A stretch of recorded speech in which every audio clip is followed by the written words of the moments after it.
You are listening to the Lucha Central Podcast Network.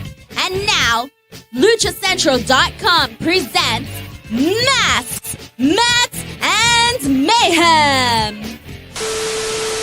I'll write it and we'll do it live. Fucking thing sucks.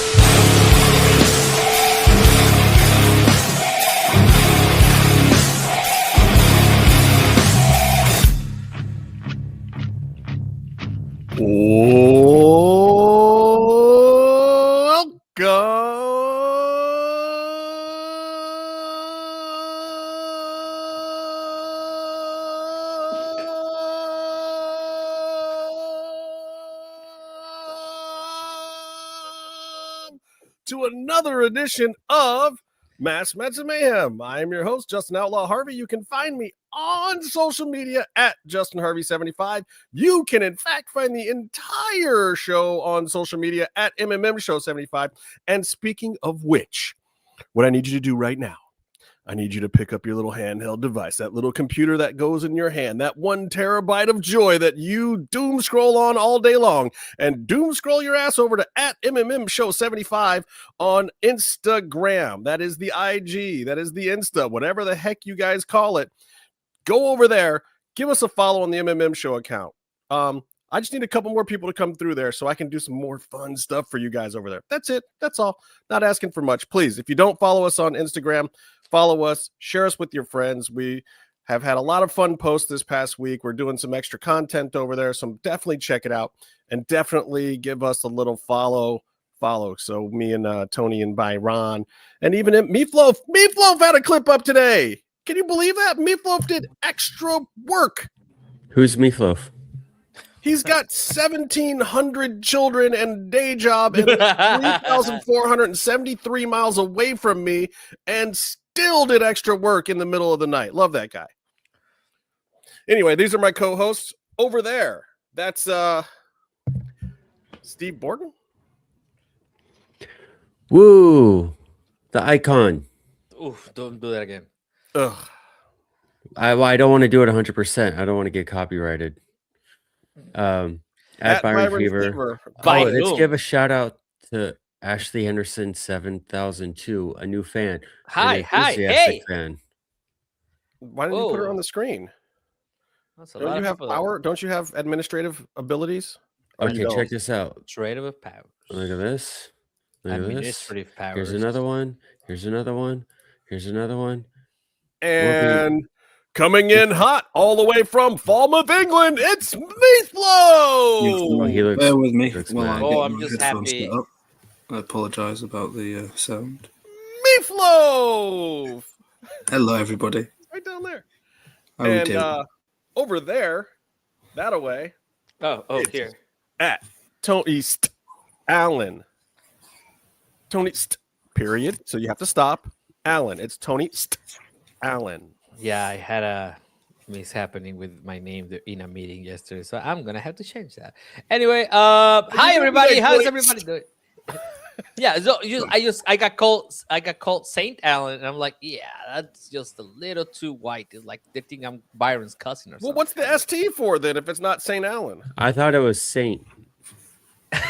No, it's actually it's because they thought it was funny that Woody Allen. Right, so it's Tony Allen because of Stoner and stuff. Wait, what do you guys have in common? We both have the same last name. What? So does Marcus Allen. I don't know. Why does your face do that thing, Byron? That's how it looks. That's... Look at this. You wish you could do this right now. It's so glistening. I don't know if that's a great saying hi. Great start. Hi, Ashley. How are you doing? Hi. Oh, she's penguin blue waving cheer. Wow. I know that emoji apparently did not quite come out of the robot the right way. So, I'm coming in hot this week. I'm starting with pops and drops. Right? Can I do that? Do I have a banner go ahead, for that? I guess. Yeah. Formats and drops. There it goes. There's the banner. My drop of the week is the what the hell are we doing here? Make it make sense, pretty please. Why are you trying to make me hate wrestling moment of the week? The reveal of Austin Theory as the masked man? What the hell are we doing? Why? I don't want it to be Austin Theory. I don't like it, Mom. It's terrible. I was stupid wrestling. I was having fun, and then they showed me Austin Theory, and I don't want to watch wrestling anymore because it sucks. It doesn't make me feel very good. Well, I want my mommy.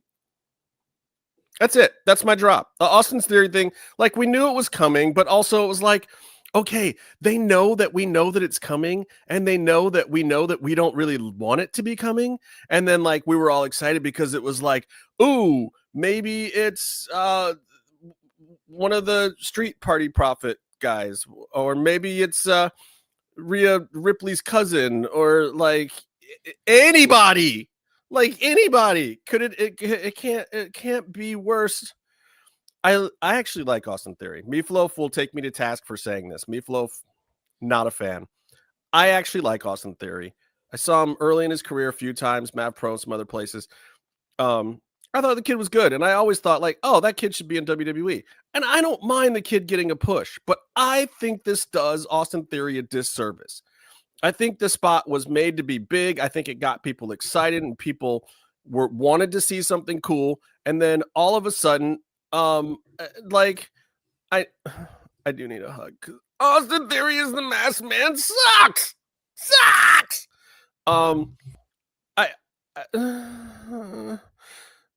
Anyway, I think it does him a disservice because he's a decent wrestler. He's serviceable. He's got cool things going on. He's jacked, you know. He can wrestle. He can even cut a decent promo or whatever.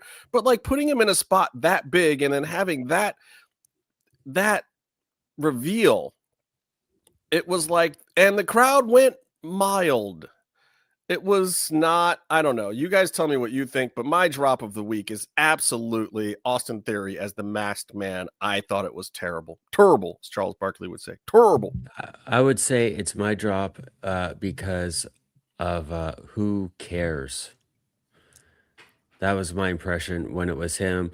I thought, who cares? And I turned the TV off, and I don't care about anything involving him or that entire story.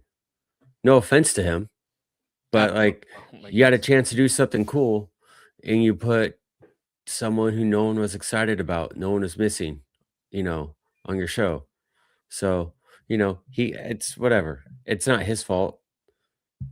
It's they put him in a spot that he wasn't going to succeed. Who cares?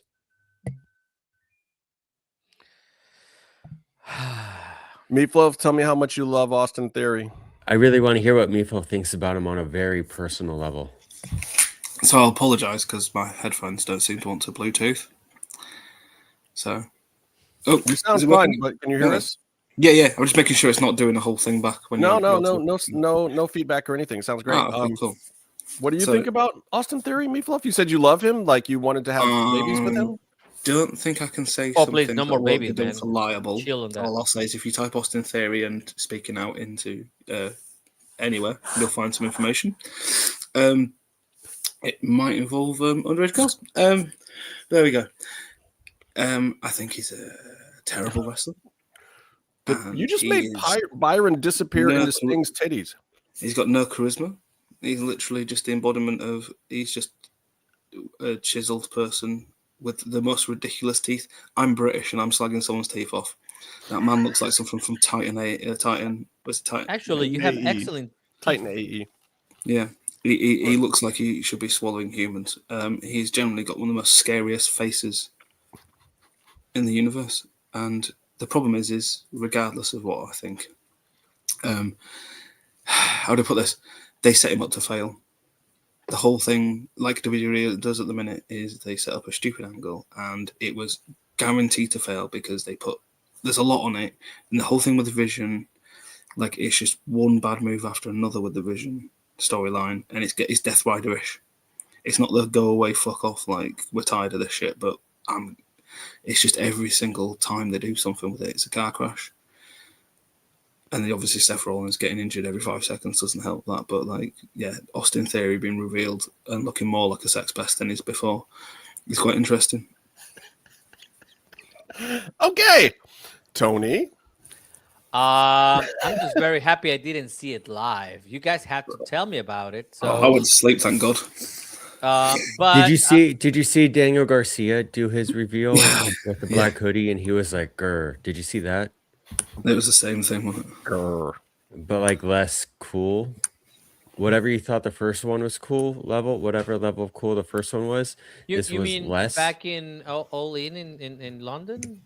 That was when he just popped out. Yeah, and he had a black hoodie. Yeah, I remember that because that was right next to him. They did the same thing. He has a black hoodie, and then he's like, mean face. Yeah. And everyone else is like, oh, I wish I was in the bathroom right now doing anything else.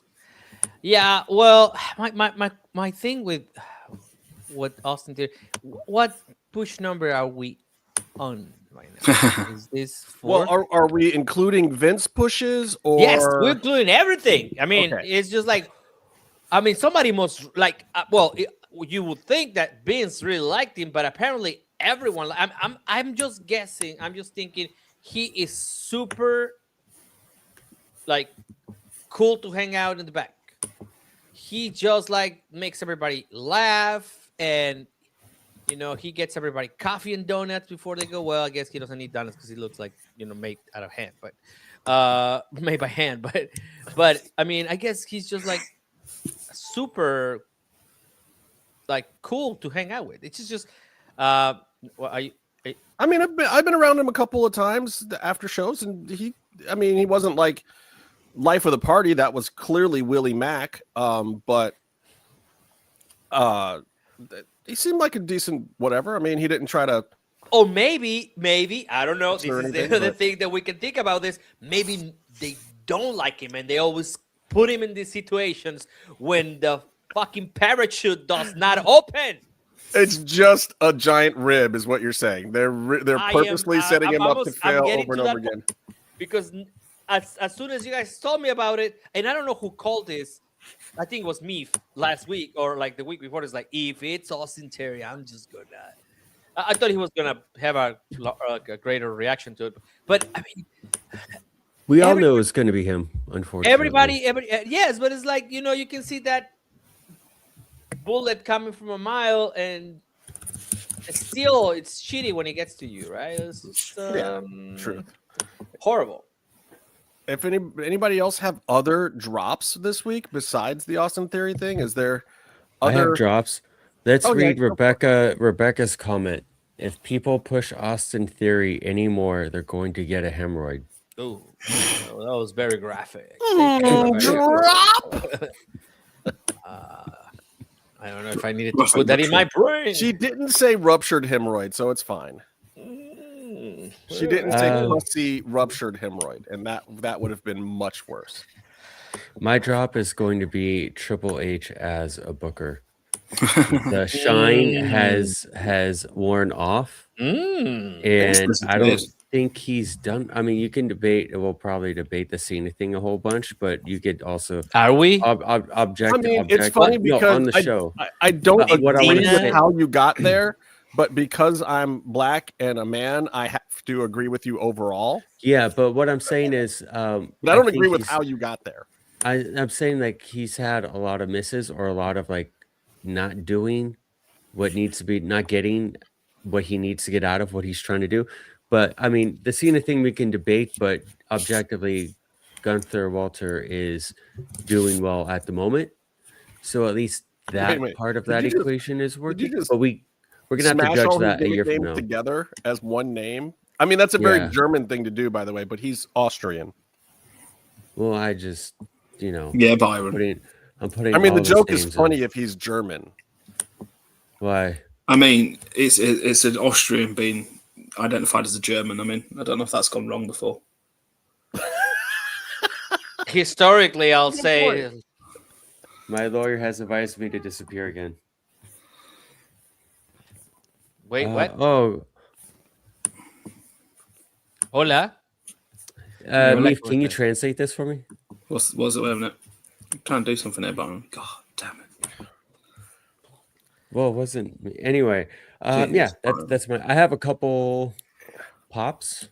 I remembered one of them. Dude, you have to leave Meefloaf alone when he's sampling the Pornhub Drub intro. But I don't know I know what he's doing right now. Means what you need to do is you need to make an account, so then you get your own algorithm going on one of those things, and then they just curate stuff to you and bring it to you. I'm trying to find out how to Use your credit cards. I'm using something new and my headphones won't connect, and it's doing my head in. It is. Meefloaf is going to be over here trying to hack the fucking world the whole time. I love it. I'm here for it. Wait, so what was your other drop, Byron? You're done with your drop? Triple H. Okay. Tony, you have any drops? My other drop is wrestling fans after Cena. Oh no, you cannot do that. You cannot do that. That's Byron. the main topic for later. That's my drop. Wait, was that Tony's drop? Yes. I was gonna complain about only you. fans. You have to choose which one of you is the one that's going to be mad because they're contradicting. Are we going to save it, or is Tony going to do it now? I can be mad and save it for later. And I can be mad at both of you then because he's doing it now. That's fine. You're trying to stifle the anger, Byron, and that's just not good for wrestling. There's a lot of anger going on in the world right now. I'm Christmas not mad time. at all. What? I'm here snuggled deep within the Stinger's glistening bosom, and it's very comforting. This is amazing. I don't know if you guys are seeing what's going on in the chat here, but I love Ashley Henderson. Ashley, can we have babies together? Pretty please. I like the white guy on top. Please put that comment right now. Well, thank you. Good. Is that Justin though? Clearly, No. she was speaking about me. Justin is the whitest guy here. Let's be real. Yeah, true. Meef and I have it on. We have it locked down. That Irish heritage just kind of overpowers everything in the stream. We all know how that Irish blood goes. It's too distracting. We can't talk wrestling because of Justin's aura in the chat. Hey. No, it's nice that Byron is actually getting a compliment. We should give Byron his due. Meef, put your hair up. You're doing too much aura. You already have, as established today on the show, 17,000 kids. Holler at Perry. If you let it loose, Cuomo's there's going to be beans. a few more.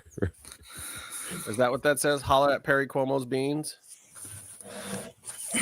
Como bien. Bien. Maybe my drop is well, I'll save it for later. It's what? fine. Racist fans in your other podcast? Yeah, chat? racist fans in my other, which I'm not even on screen. With races fan rocks, because that is a different scenario. That is not the same thing. No, just racist people. I mean, you know, when they make comments on social media, I'm like, whatever. But yeah, it's just like I haven't heard that word since I was in high school, so you know, it felt a little like yes. Jarring. What word? The burrito ingredient word. Yeah, I can say it. I don't even know anymore.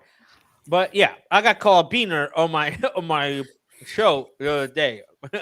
So gotta love showing up to play work. Molotovs at them, Tony. Play Molotov. Oh so, yeah. Byron, my question for you though is: if you go to NASCAR, does that make you a races fan?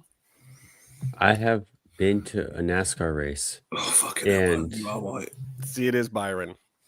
It is. I Byron. actually went to one in Nashville. He's the one that watched Vikings. Meef. It was Byron. Yeah. I did not. Well, I watched an episode of it. I used to go to races. Casey, we don't know what this means. At the Saga Speedway.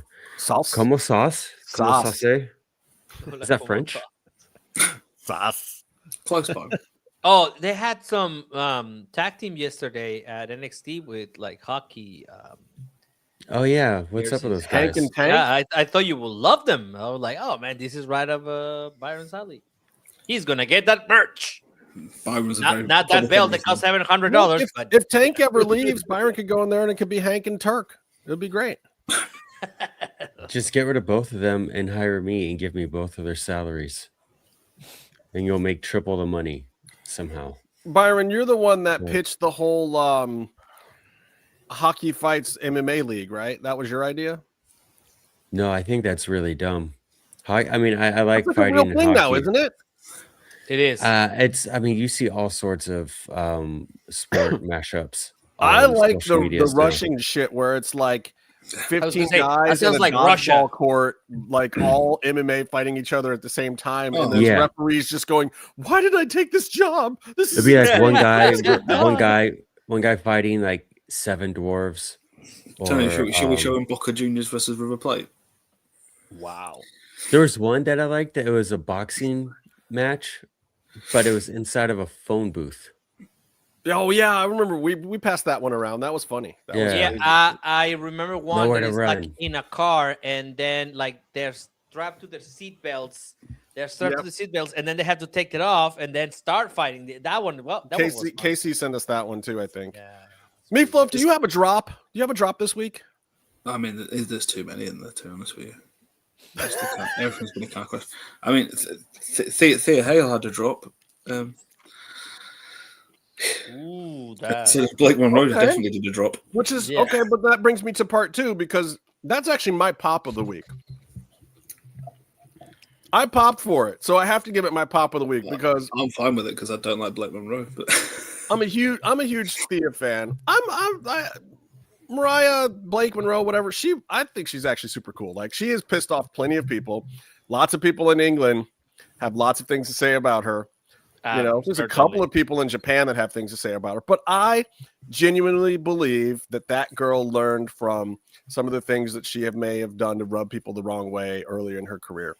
Like everything that I know about her at AEW, that girl showed up, did the work, got in and out of there in the most brilliant fashion that no one else has been able to accomplish. Good night, Ashley. Thank you so much for stopping by. Please come back again soon. She's going to get a dream of Byron. Did we find out what como sauce means? Sauce? No, so you're a married man, Byron. I look, Blake's got her haters, whatever. I thought she did a great job of taking the difficult path of kind of just ghosting out of AEW and not really sticking around just to even see what kind of contract. She just had her mindset on going to the other place and she just did it. And like, I didn't have any issue with her being at AEW, but she wanted to take her shot over there. She's there now for better or for worse. And, she's had this NXT run, but so we got to talk about the Thea Hail thing because this is a crazy moment. Thea Hail wrestling Blake Monroe in the opening match of the night for the North American Women's title on NXT was not supposed to be anything. Was not supposed to be anything at all. Was supposed to be just like a good match and building up Thea Hail's character. Match. That's what Thea Hail was supposed to get out of that. More character stuff. And Blake Monroe gets an easy night at work and a win. Until we get to the springboard senton, which caved in Blake Monroe's chest. Rib cracker is going to be called now. Goes, all the air comes out of her lungs. Thea Hail kind of looks over at the ref. The ref it's maybe signaled to not do anything. Yes, I have 17 kids, but I only claim 2 of them, Ashley. That's right. I only claim 2 of them, the best 2. I like redheads, so I claim my redhead children. Anyway, if she asks a second time, does a second person have to answer? Yes. I have 2. There you go. All right. So anyway, she does Thea Hail does this body splash senton thing, but doesn't like a senton. You're supposed to land on your butt and your back hits them a little bit, and the mat compresses and things are fine. But Thea Hail doesn't weigh a ton, but lands all of her weight on Blake Monroe. So it's a cannonball. Blake Monroe loses all of her air for a second, may have even passed out. We don't know. Thea Hail kind of starts to cover, but doesn't cover, but then goes into a cover, and the ref counts it. And then Blake throws her arm up after it because I think she came to and realized after the wind got knocked out of her, like, I got a kick. That's not the finish. That was not the go home. So, and then they play the wrong music or something. There's no graphics ready. Thea Hail's like, what do you mean I won? Blake Monroe's like, what do you mean she won? Ref has to signal twice for the belt because, like, the first one, like, no, he's like signaling, and then he like walks over, like, no, we have to do this. We have to do this now. Ring the bell, hit somebody's music. Let's that's the finish. I'm not losing the reaction in the crowd was amazing as well. Oh, and they weren't even ready for crowd shots. That's the other reason why it wasn't the finish. Like, and then all of a sudden they start picking off crowd shots, and then on commentary they're like, Thea Hail is the new North American champion? ? The Australian end to it. I love it though. She started over there when she was 18. And kudos to the other female wrestlers that we know out there that got her a good shot over there at WWE. Because she was one of those kids, mind you, that was out there working her butt off and got a shot early on. And right now, honestly, I think if she was to be 18 trying to go in right now to NXT, not a snowball's chance in hell. Like you look at Izzy and she's trying to get in over there, and I think she's got a shot still, but like they're not rushing to put her in. She's going to be 19 soon. They're not, and Izzy's not signing. Izzy's world-class wrestler. She's better than a lot of women, out there. But Thea Hail gets in at 18, wins her first title at 22 years old, in a very crowded field of excellent women. I mean, excellent. They keep sending women up to the main roster, and the NXT women's division still stays crispy. Like, they are one of the best women's divisions out there on a regular basis. And I feel bad for every girl in it because, man, it's like if one of them goes down, there are 4 more ready to step up at any given time over there. It's amazing. I'm like, every time I turn to the next team, I'm like, I don't know if I've seen this girl wrestle before, but she's as great as the last 3 I saw. Like, holy crap, where do they keep getting these girls from? Kendall Gray? Awesome. Totally great. Her and Maddie Rinkowski together, or Rin Sinclair, whatever Maddie's going by now. They're great. I watched them last night. I was like, what the hell? These guys could be tag champs on the main roster tomorrow. Excellent. But Thea Hail's been doing that for 3 years now, 3.5 years. She really, like, her character work has come a long way, and I just popped so much when she accidentally got handed a title belt on a botch. That was basically her fault. The funny thing on this is earlier in the week nearly sent to the group chat a video of her doing some poses, flexing, because it looked like she reminded me of Tony. When Tony's in the gym? Yeah. She might be taller. I'm not sure. Oh, God. Please follow my Instagram. You'll know what we're talking about.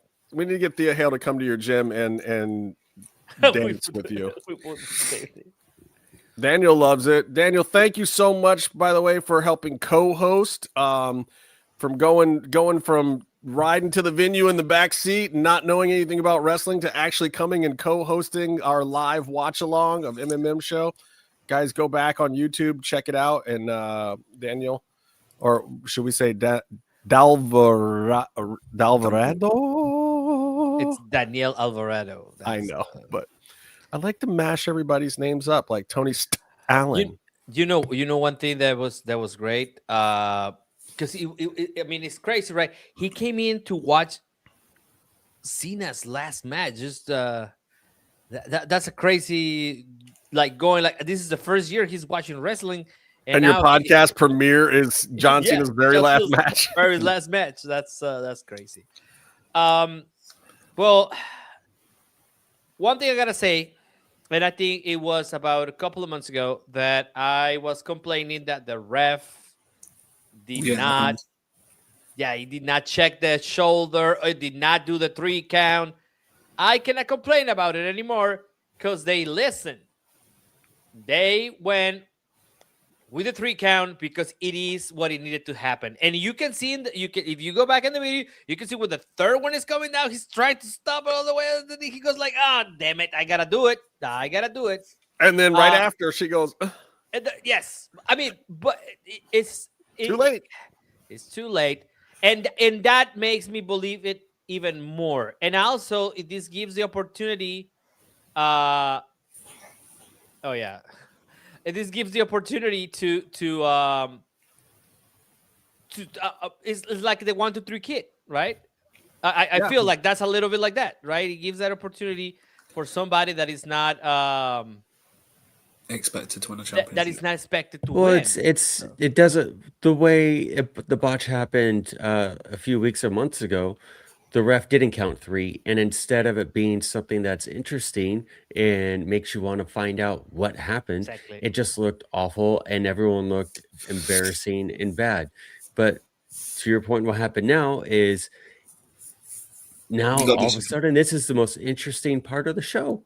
Yeah. Oh yeah, I'm watching next week. Now and you know that time I guess I went to her. I probably because I blamed the ref. Remember I said that? Yeah. And even you just look at me like, "Where you blaming the ref?" Yeah, I'm like, "Yes, you're supposed to count that. You're supposed to keep the kayfabe till the last second, even if that means that you're going to break a championship if the wrestlers mess up, the or wrestlers anything mess like up. that. Yeah, you're keeping the product going basically. And this is it. It was great. Look, I'm sure all 3 of them got shit on. Like Thea botched the senton, Blake didn't get the arm up, and the ref changed the finish. So all of them probably got reamed a little bit. The ref, however, is probably the least to blame here, unless somebody was in his ear screaming, checker, checker, checker. Because the one thing that you could have done to stop that is, yes, Thea wasn't going to not botch the move. But after she botches the move, if you look down and Blake looks like she really got the wind knocked out of her, the ref should go in there and check and hold Thea off from the cover. That's the only way you really prevent moments like that. And you see stuff like that happen. It happens all the time. It's why we thought that the Dominic spot was real that day too, because it was like, yeah. That bothers me so much though. They're in a fight. You don't stop a boxing match because someone is too hurt to fight. No, you do, but Byron. you do. Byron. If you do in a boxing match, then they lose. Then they lose. No. They can stop and check a cut. They can stop for a concussion. If it's low blow. Yeah, low blows. A low blow is against the rule. Well, if you slip and touch with your gloves, you touch that, they will check and give you an 8 count. At any point in time, the ref can walk over and check a fighter. He holds their gloves, asks if they're okay to continue, and they're programmed to say yes. So most of the time they do, even if they're totally jacked up. But at least the guy has said, "Yes, I want to die in this ring," and it's not like. There's also the guy that's falling through the ropes. Like I still think stumbled. I still think it's dumb in a wrestling match for someone to say, "Oh, my knee is too hurt." Well, that's the whole point. Is for them to get hurt? Yeah, is for you to hurt someone enough to win the match.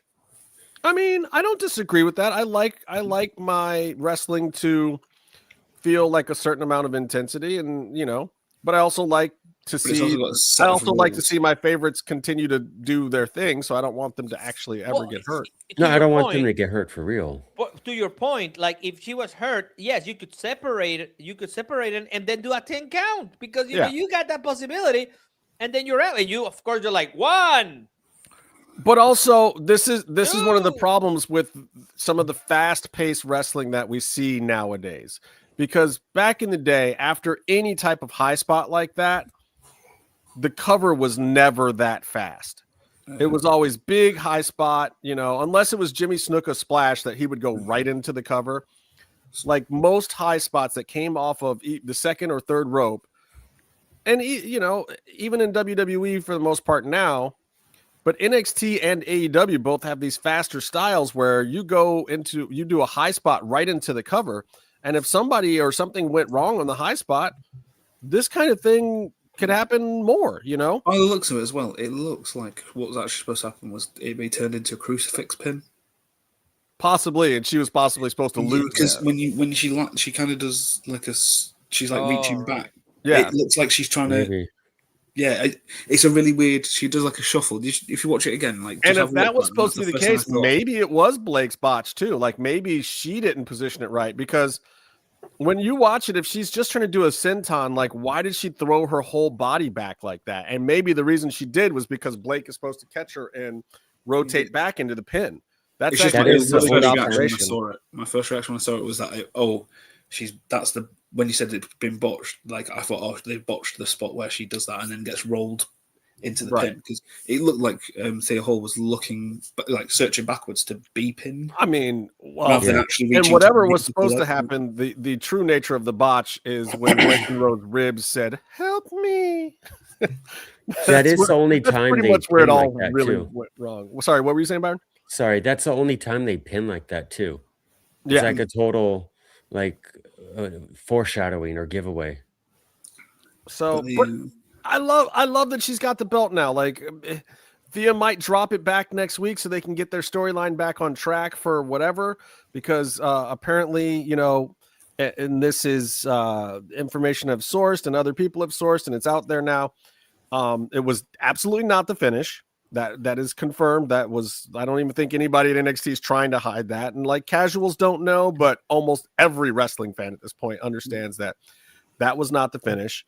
But in addition to that, they had other plans. They had to throw out other segments. They had to throw out a pre-tape and another live segment that they were supposed to do later in the show that was supposed to set up coming out of that match.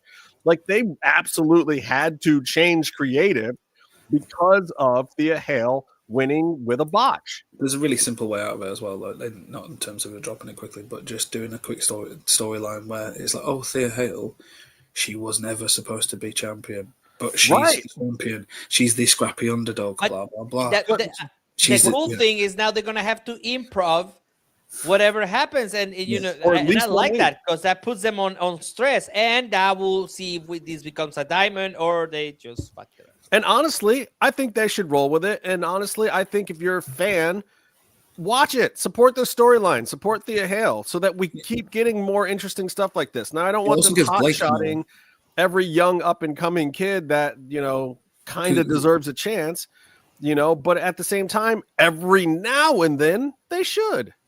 Blake Monroe's been hot-shotted when she came across, hasn't she? Let's be honest. So, like, her losing it this way, then she's going to have a little bit of character building for the character. She now has to do a chase where she's lost a belt out. She can show different work and go, oh, you beat me, blah, blah, because you shouldn't have beaten me, blah, or whatever. Yeah, but they can do more character work with her now. And, Mariah May, Blake Monroe, she had been hot-shotted a little bit in NXT. But let's not forget that she was a former women's champion in AEW, and she did work her way up to that over a year of playing the backseat character. And at first, I mean, she was really getting played like Camille was when Camille was with Mercedes. They did that to her, but she sucked it up and took it fine, and everybody loved her, and she moved up in the program. RJ wrote great stuff for her, and she excelled at it, and she fit into that program. Got the belt. Let's not also forget that she was over in Japan, and she was putting asses in seats in Japan. My argument here would be that, well, if you just have to look at Julia, they did the same thing with Julia. They hot shot, and then now she's off a cliff. They took the aura off of both of them. Yeah. So that's what I'm saying is now they've got the chance to kind of go. There's no way, there's no way, Daniel. But regarding that is just. That no Christmas bonus for everybody. Well, I think that the problem with Blake Monroe / Mariah May, it's just Blake Monroe now. She's on the other company. I think that they did a transplant of the character. I think so. That's why it didn't resonate immediately like that. Because even when they did Ethan Page changed a little bit. Or I don't know if he had more freedom to do the I think Ethan Page just actually got to do what he was always trying to do. I mean, he was doing a little bit of that when Dan Lambert was there and some of that other stuff. Like that version of Ethan Page had existed but had gotten so lost, whereas Blake literally stopped doing it one place, showed up and did it and then in another place with, a decade newer vibe on it. But also Ethan Page was used to pretty much booking himself all the way back his whole career. To my point, yes. RJ City, book architect of that. So you're missing that special secret sauce, I guess. But I think she's gonna be fine. This is interesting. unless something else terrible happens, we're going to get over this part, and they both can benefit from this if they do it right. And I think I think now they're not going to at NXT works. I don't watch anything else on NXT except good the for Blake Monroe, because they're not going to ghost her after she got the fucking Montreal screw job. I think they're going to go out of their way to be like, dude, we're so sorry. Just go with it. We're going to leave it on Thea. We're going to do a little thing. Like, she just got a get out of jail free card, I think, by that happening to her. Even if it was partially her fault, I think everyone in the back is going to be like, no, we'll take care of you. Like, because this is not the old WWE where Vince would just be like, I like the new kid. Let's go with her. This is not that world anymore. Winners. Yeah. So it's really interesting, though. I again, that's my pop of the week. Somebody else got a pop? Give me a pop. I got a pop. It was Brody Lee, his birthday this week. So there was a lot of cool tributes to him and rehashing some of his older stuff, or just his stuff in general, on social media, on Twitter. This is some of my favorite stuff I've seen in wrestling. I would definitely go out of your way to look at his highlight reels from the Being the Elite videos, the segments with the Dark Order. They are just incredible. They're so funny. He's yelling. He's throwing rolls of stacks of paper at people. Sue, Trent's mom, makes an appearance. It's great. They have this whole bit. He's trying to get Jungle Boy to join a Dark Order, but they keep grabbing Griff Garrison. Oh, I remember that. Yeah. And so they had the whole catchphrase, and it's like the most established I think Griff has ever been. They kept saying, he'd tell the guys, that's Griff Garrison, it's not Jungle Boy. And they would go, who the fuck is Griff Garrison? And it was like a catchphrase you put on a shirt. It's a lot of fun. And you could tell they're all having a good time. Tony, Byron didn't drop an F-bomb in the first 5 minutes this time. I think I did. Yeah. He got to 42 minutes. That's good. Oh my God, for 2 minutes. We only talk about one thing. Yeah. We're monetized. I'm going to buy a car with the money from this episode. Oof. Anyway, so yeah, that's my pop, is the memory of Brody Lee, and look up some of the stuff. His promos in AEW were amazing. The stuff where or Cody's doing the open challenge, and Brody was in the ring, spit flying out of his mouth while he's yelling. He's like, no, no more open challenge, no more airtime for indie wrestlers, all this stuff. Just like, how could you keep a straight face? And then John Silver would run over to him as like his biggest fan, and he would just punch him in the face. I didn't know who John Silver was before that stuff. It was so good. And after that, I was like, I love this dude too. Like, it was great stuff. And I wasn't really a Brody fan until that stuff. So I agree with you. Meefloaf, I want to hear you have a mankind. Mick Foley. I don't say anymore. Oh God, yes. Hero. That's your ninja? Yeah. That's my hero of the week. And why? Because he has integrity and is human and isn't a orange piece of shit that I can't say what I want to say. You already said a lot. Click, click. I don't think it's any mystery that if you are in opposition to our current leadership, you are enjoying Mick Foley's statement this week. I'll be honest, and I said this to you guys earlier.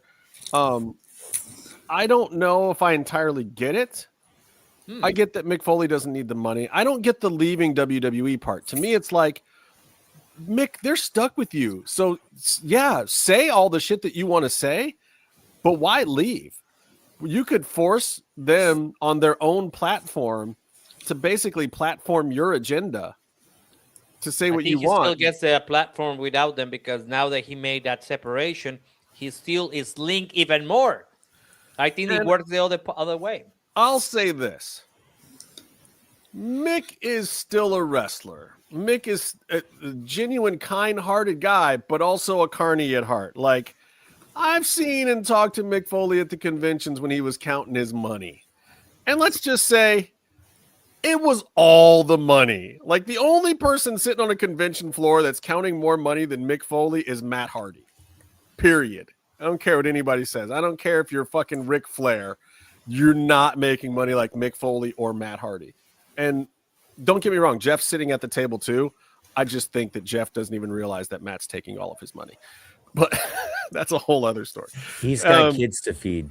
Yeah, I mean, 20 of them. And one of them's named Maxell. Not Maxwell, Maxell, right? As in Maximilian or something? It could be Maximilian, yeah. Oh my God. Anyway, I just don't. To me, I don't know if I would have done it the way that Mick did. God bless him if he's got an opinion. Like, if you've got an opinion and a platform and you're already paid, like, I stayed clear of certain things. You know, I will say I like Jake Hagar and I like Mick Foley. I like them both, and I'll listen to both of their opinions. I don't necessarily agree with either of them, but I just would keep my politics out of my business. You don't shit where you eat. And nobody does that anymore. That's impossible. Yeah. I know, but I mean, also, not a political stand is a political stand. Just as that's my political statement, that I'm not going to make a political stand, because when I go to the wrestling convention, I'm there for wrestling. I don't care what your politics are. Like, I know wrestling fans that are hyper conservative, and we both love ECW crap. I know wrestling fans, Meef, that are hyper critical to the other side, and we both love Lucha Libre and Lucha Underground and these things. Like, I can agree to disagree with somebody very easily. I'm very open-minded. I'll listen to their opinions, and I am happy to not agree. But at the same time, like, I'm not going to let that get in the way of my money. If half the people in the line think one thing and the other half the people think the other thing, the thing that I think is pay me, and then, let's not talk about it. Well, we are all capitalists. I'm not saying that we're. I mean, this is getting confused. Why, you're not, Byron? No, I'm just. I think it's pretty obvious. Like, if Mick Foley wanted to keep making as much money as possible, he can easily go to AEW, do a minimal amount of whatever in-person work he has to do, and he'll get a refresh. Minimum amount. Their shows run 7 hours. No, I'm kidding. Yeah, but he doesn't have to. He doesn't have to even be at the show. I don't know what he'll even have to do. But I'm just saying, Tony spends his money on. He could go to AEW. He can get a decent paycheck, and then he could also get a refresh on merch, shirts, and figures, and make even more money off of those. You know who also I think has a lot of integrity? John Cena. He left the company too. Maybe it's because it's his politics. No, he just signed some new 5-year ambassador deal or some crap. Yeah, but he's not gonna be there. When they hand over the reins of AEW, WWE to what John Cena did was he signed a contract that will ensure that if Rock tries to come back and recapture the Make-A-Wish crown, that Cena can still do like 4 more. He can always do a couple more wishes than The Rock. That's always stay They ahead. will bring him kids from whatever and just That's his top man clause. Dying ones. I gotta beat Rocky again. That's his top man clause that the NWO had. I would stress that I don't actually see Mick's point as political. It's humanitarian. Yeah, so there's a big difference. It's purely from. Someone gets murdered. You don't go online and start saying how they're a loser compared to you and they hated you. And therefore, So you think it was the Rob Reiner thing that did it? He specifically said it was. Yeah, he specifically said it.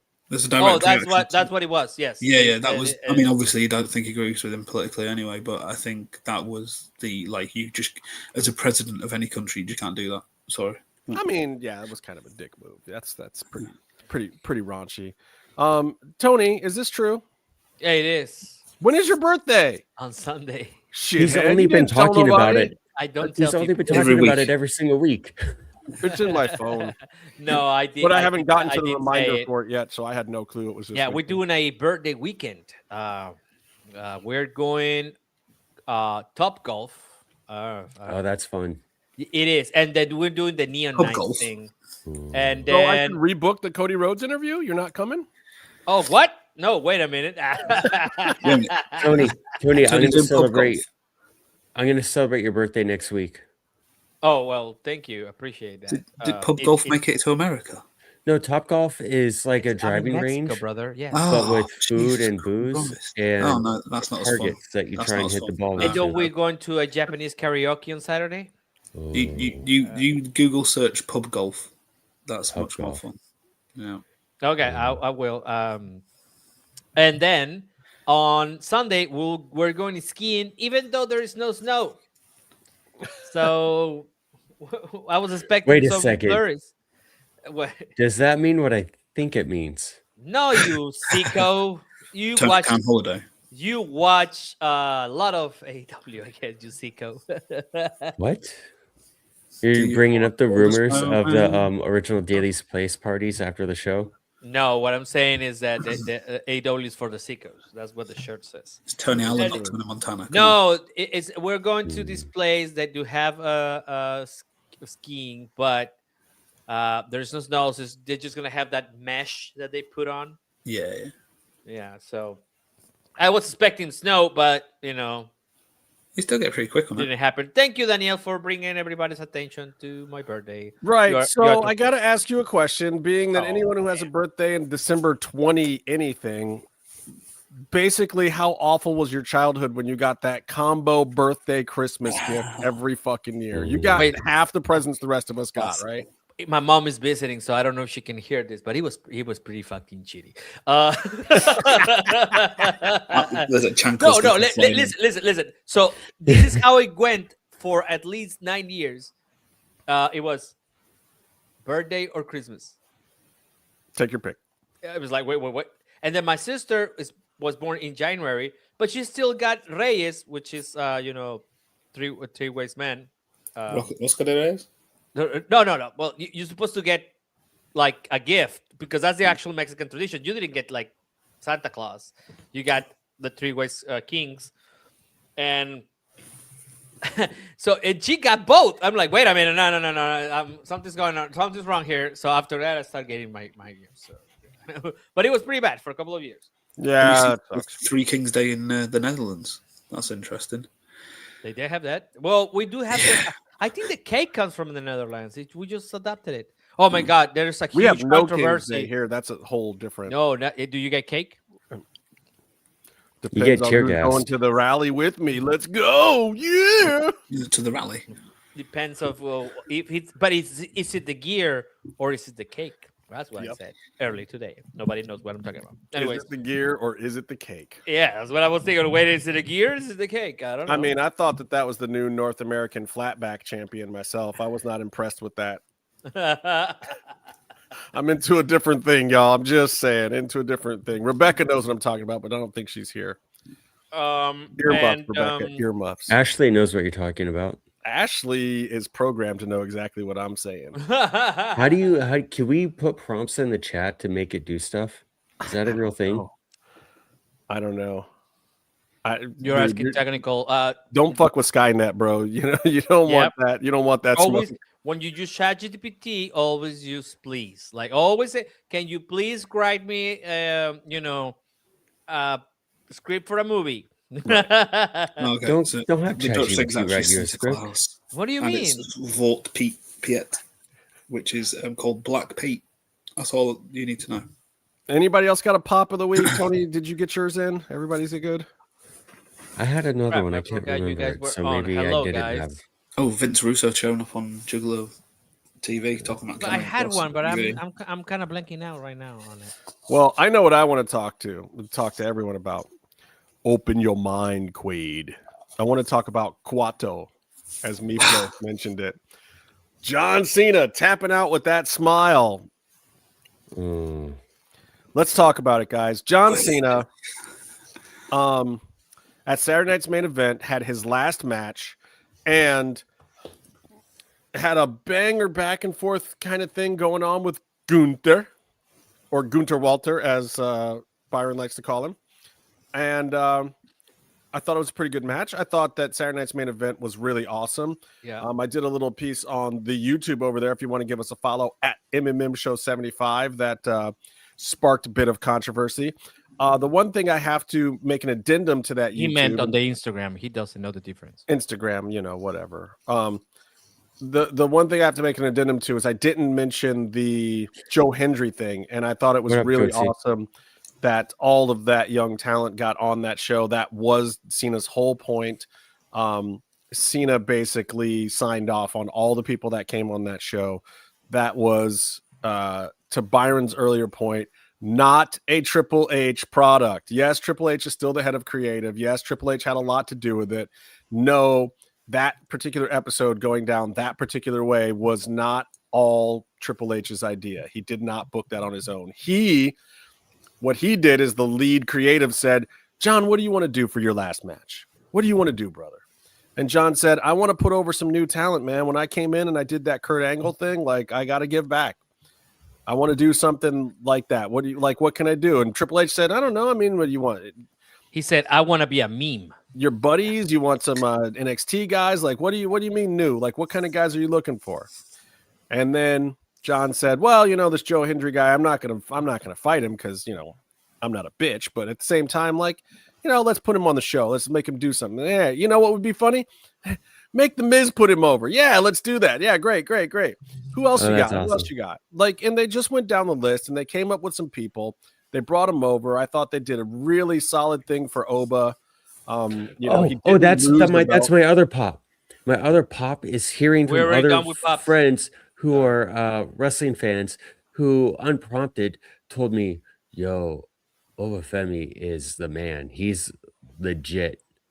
And we weren't feeling that way a little while ago. Like a couple months ago, it felt like Oba had lost his luster a little bit. This is what WWE is good at. This was a great moment for Oba and well done. It was the right story. I gotta say, I only pay attention after that promo he did.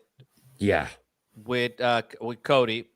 I love the accent. It makes him sound like a fucking. He doesn't always talk that way though. He can speak. He can speak without. No, I can't. Anyways, sounding that way. But again, I'm Mexican. I know I look like Byron sometimes, but I'm not. I'm not even the third whitest person on the podcast. I don't know. You really are, Byron. Hispanic Heritage Month is mine, so whatever. I'm European. Sorry, I had to break kayfabe there. I love the way that he made that promo. I love the match, but then I felt the match ended too soon. Maybe because Cody's ear or something. I think he banged his head against the hard part of the table or something like that. And I wanted more out of that. I mean, I still think that was the way it was supposed to end. They had to have Drew come in or whatever. Well, I think they went to the go home, but they may have gone to the go home early. They may have I think like 5 minutes we had more like probably there, and we got robbed of it. Well, I think you only lost a couple minutes. I think they. I don't know. Well, I think they were 3/4 of the way there anyway. Probably, but I mean, I want to see more of this guy, but I want to see him on the shows that I actually watch because I don't watch NXT. And there's the weird part. There's the weird part because, like, we know Sol Ruca is obviously going to go back down. We will go to Sol Ruca in a little bit. Yeah, go ahead. But I'm just saying, we know she's going to go back down. Oba is more on the fence. He's more, we've thought for a while that they're grooming him to be on the main roster potentially. I feel like there is a little bit of room, though. I feel like there's more room for him on SmackDown than Raw. I don't know if I want to see him in the Raw mix right now. I feel like I want to see him on SmackDown. But there's a space for him. But that is a little strange part of the whole thing. And like Javon and Leon, like think about this too. Leon is still a TNA guy and was on that card. That's friggin' huge. Like Joe Hendry is officially WWE. Javon is. What's interesting, by the way, about Joe Hendry? He just released a figure through Ringside, like they're unsanctioned. In his 1 week gap, in his 1 day gap, his own independently released figure before he gets to WWE. If you sign the contract on the right minute with the right date, nobody can do anything about it. If his NXT contract lapsed at midnight and he didn't sign his WWE contract until noon, he could have signed that piece of paper at 8 a.m. and been good, been Gucci, and there's nothing anybody can do about it. Sorry, Mattel. Sorry about your damn luck.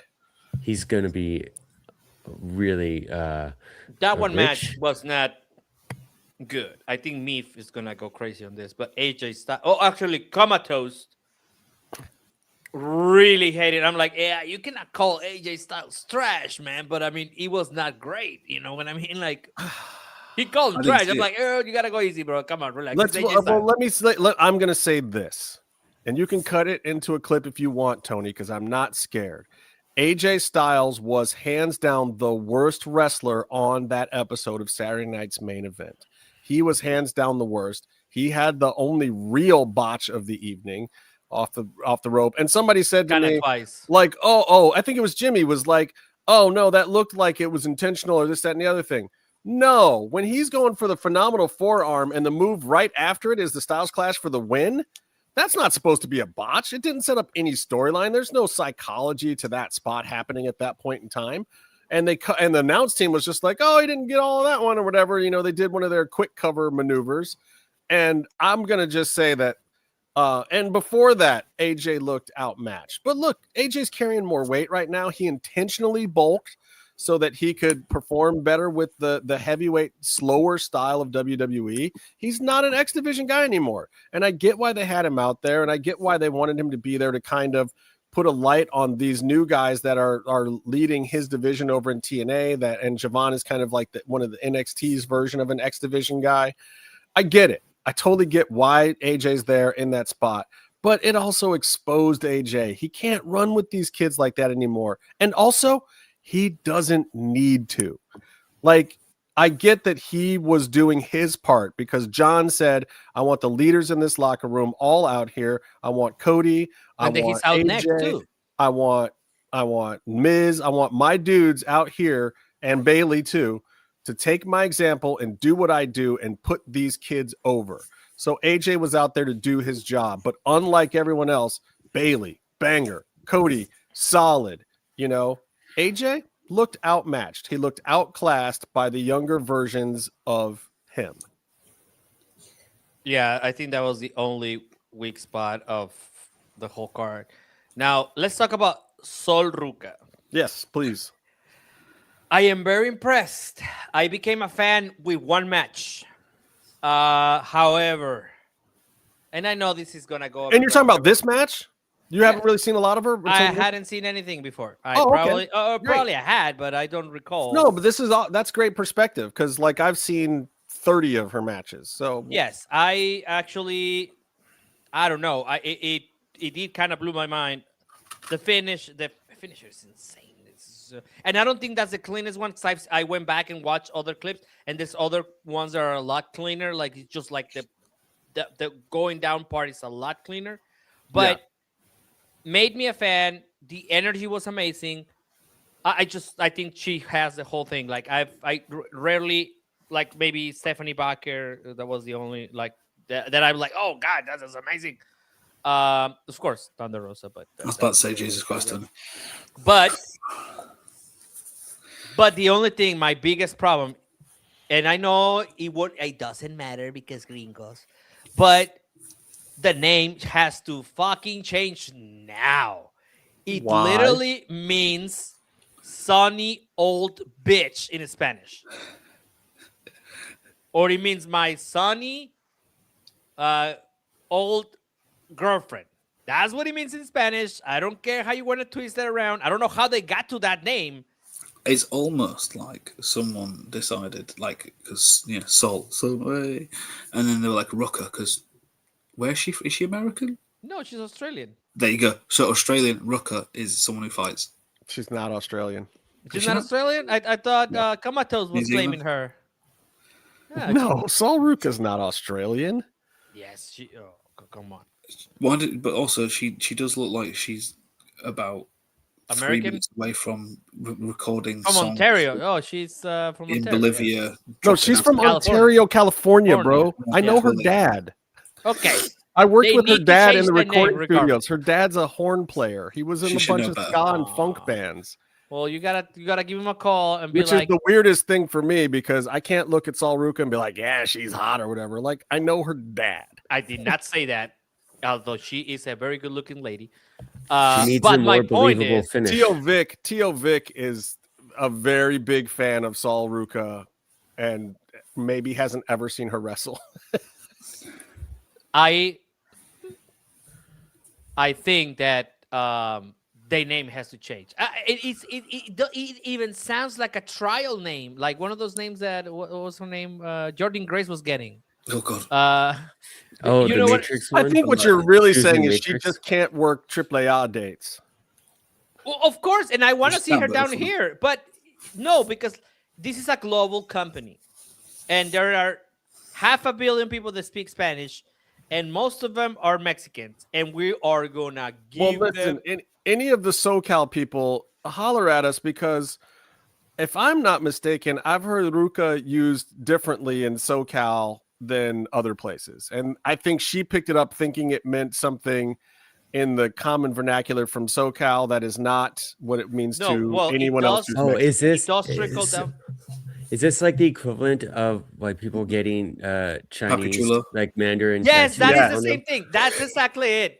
Yes. And, Yeah. it says dry laundry or whatever. Right. You know, or like those- gibberish. gibberish. Yeah. That's that's what happened. And mi ruca, when you're in like California and they're like, "What called mi ruca?" That means I'm going with, but it comes from the fact that it's your old lady. Right. So I don't think that's a positive at all. Let's change that That's name. fair. WWE, listen to me. Change Sol Ruca's name so that she is more widely acceptable. If you wanna put it Latino, that's okay. We already have people dressed like cholas in certain companies, and I'm cool with it. So, let's just Tony, do that. can I really blow your mind? Oh, please go ahead. I said I knew Saul's dad. Yeah. He's black. Oh, wait a minute. She's black. She black? She's black. Oh my She's as god. black. She's as black as my kids. Oh, there you go. That makes sense. Actually, I think she might actually be full half black. I don't know. She might be like one of me. She's like a quarter. She's a mulatto. She's not a quadroon. She's a mulatto. Well, we can't say that word. No, I can. Those are the Justin. words. Those are the words. He Justin, said that was he a- was a burrito ingredient earlier. I can Yeah, say but that I'm- was the Irish mulatto? half. That was the Irish half saying that. Byron is a lettuce. That's what mind, I. That's don't mind what. that term. Justin, I'm taking it back. Justin, that's what I always have to say when I say something like this. I'm not as white as Byron, right? Byron, So I don't get right. blamed on things that I say. I'm the fifth whitest who are you person taking it on back this for, podcast. Justin? What? Who are you taking it back for? I Yeah, am. I'm he's like- reclaiming it. For the what though? For the what, man? I'm telling you. I'm out here screaming, "What's up, my moles?" Please put Danny's comment on the screen, the last one. Exactly my point. You have no idea how people are over here. We'll make things move. Did you see what happened in Mexico in that bakery that the British guy made in Mexico City? Meef? Oh no. So he came to Mexico City to tell us that we don't have bread culture. bread culture. Have you Was seen it what happened to Paul today? Hollywood. Huh? Was it an old man with grey hair like a Yes. flat top? No, well, yeah, I don't- Paul I Hollywood. forgot He's his a name. fucking I'll nut. He's look it from up. Wigan. He's from Manchester. He don't know fuck all about anything. Bread culture in Mexico.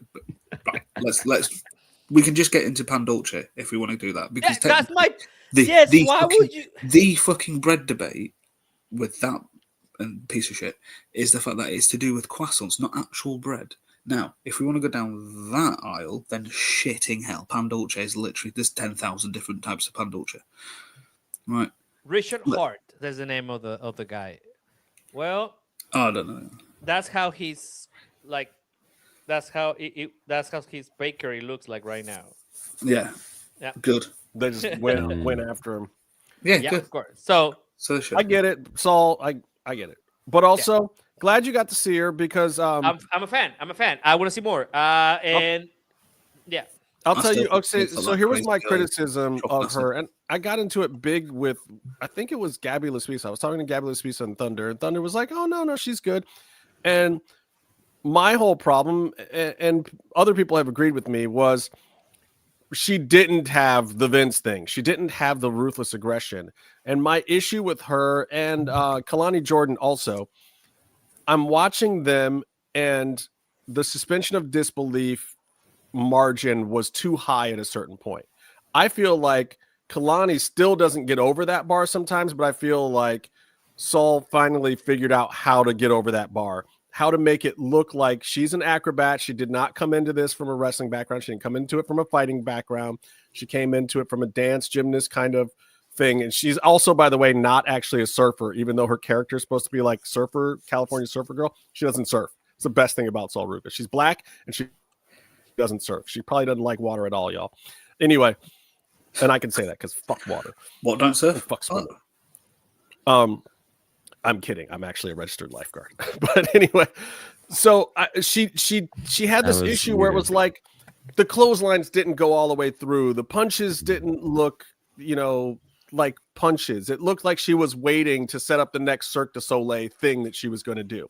And she was highly athletic and she was still wowing crowds with these things that she was doing, and Kalani Jordan has a great personality and I think she has the tough attitude, but in the ring, it doesn't really translate for her sometimes. It looks like she's just waiting to do the next move, the next progression of body functions and body memory.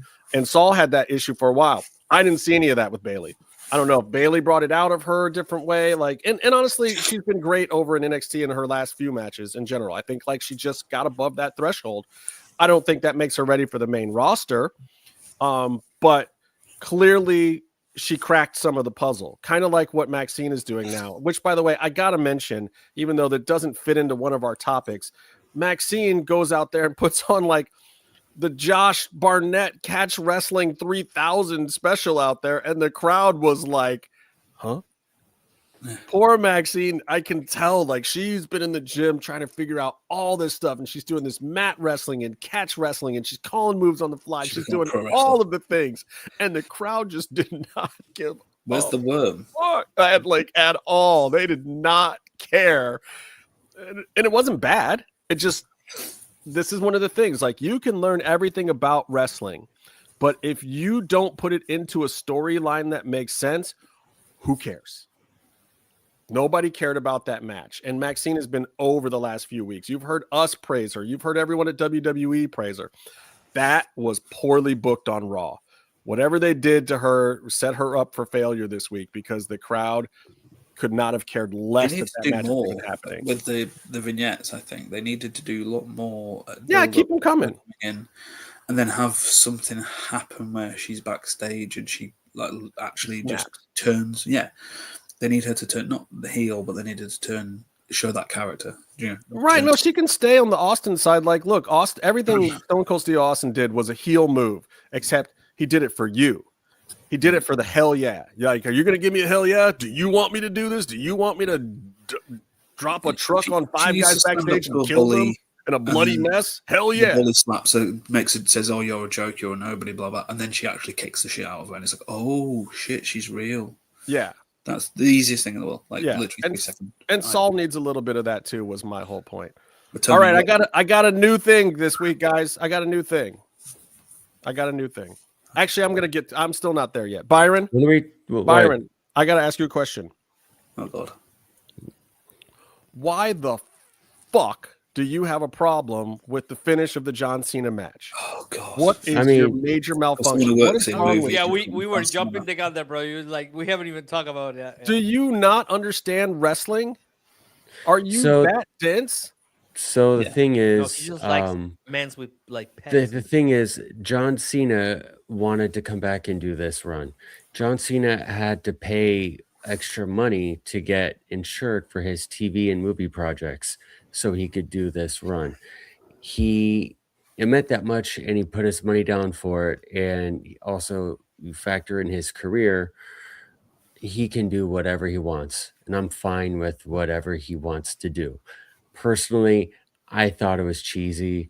The ending, the match was cool. I didn't like the ending, but he could do whatever he wants. My issue is that in the year 2026, everyone thinks there's still only one way to do things. He didn't have to lose. He wanted to. If this is what he wanted to do, fine. But you don't have to make him lose in order to keep the industry moving forward to retire. You know, I hear Jeff Jarrett's dick in your mouth. What is happening right now? I made a clear point. Well, can I? Yes, can I go please. Thank you. I'm flabbergasted. You guys remember what I said last week before that happened? Before the match happened, I said that John Cena should win. Remember I said that? Do you guys remember that? Yeah, do you guys remember why I said that? Yeah. Because people will not understand it. Byron, but how do you not understand? I understand. He years wanted of to do the experience poetic thing. He wanted to do the and ending of a movie sort of thing. wrestling, and whatever. It doesn't matter. He can do that. I don't have to like doctorate. It doesn't matter. Still does But not get it. I'm just saying, it's like a Tyson fight though, because Byron is going to get knocked out like Leon Spinks. No, but you have all these people who are crying about how this is how you have to do it. You have to lose to get someone else over on your way out. And that's not true. Sting won. He had a tremendous send-off that a bunch of people felt really good about, and it made very positive, probably generational fan memories. And in the process, he made Darby Allin. He didn't have to. No, he did. he did not. You guys could say he didn't, but he helped. He helped establish Darby what's Allin. The point of the conversation, he did not make him. No. I will say this, Byron. He did help establish him, but you know what he didn't do? He didn't put the kid over. He didn't get the kid over. If he had wrestled him one-on-one, even babyface to babyface, that would have been a bigger moment for Darby. Instead, what we had is one guy in the match that needed the rub, and then a bunch of other people who didn't. Sting faced guy that he did not need the rub. There were executive vice presidents of the company. They started the freaking place. They did not need the rub. They shouldn't have been anywhere near that match. And still doesn't Sting come back now and then to save his ass? Like he also they were giving Sting a send-off, so they put him with the Bucks, who were the most qualified to give him a great send-off. They were giving him a good match. He got Darby over because the WWE didn't give that finish. The WWE booked Triple H, and they expect Sting do to you be think it's better that he got booked? Byron, he got to lose to Seth Rollins and Triple H. I watched Sting. Okay, right? You think that's better? You think that's good booking? That he all of a sudden was friends with the NWO at WrestleMania and loses to Triple H? That's good booking. I don't think it's good booking. You guys are right. WWE is so much smarter. But what you're saying is right. What my point is, Byron, if you actually use your fucking ears. Isn't that the WWE was good booking? It was appalling. Triple H never fucking won. In fact, and the whole thing of NWO coming out made me fucking want to vomit, right? We remember doing this. My whole point is AEW, a lot of the time, will do the opposite of what the other company did, just for doing the opposite, regardless of it being fucking smart. It was stupid to do it, and it was reactionary. Just to go, oh, look, the WWE treated Sting bad, but we didn't treat Sting bad. Aren't we good? I think Sting has earned. Sting earned the run he got, and I was in a room. I was in a room full of people with our faces painted like Sting, and we had a great time. We loved the match. The show is one of our favorite shows that we've ever seen. Do you like Stone Cold Steve Austin? Sure. Did he win his last match? I don't know. Do you like The Undertaker? Did he win his last match? I don't know. Is Kurt Angle a great wrestler? Okay, see, the thing is, did he win his last match? Who did they put over, and what did it matter? Is Goldberg the most self-centered, conceited, egotistical? Did Ric Flair make Shawn Michaels during his fake retirement match? Did Goldberg win his last match?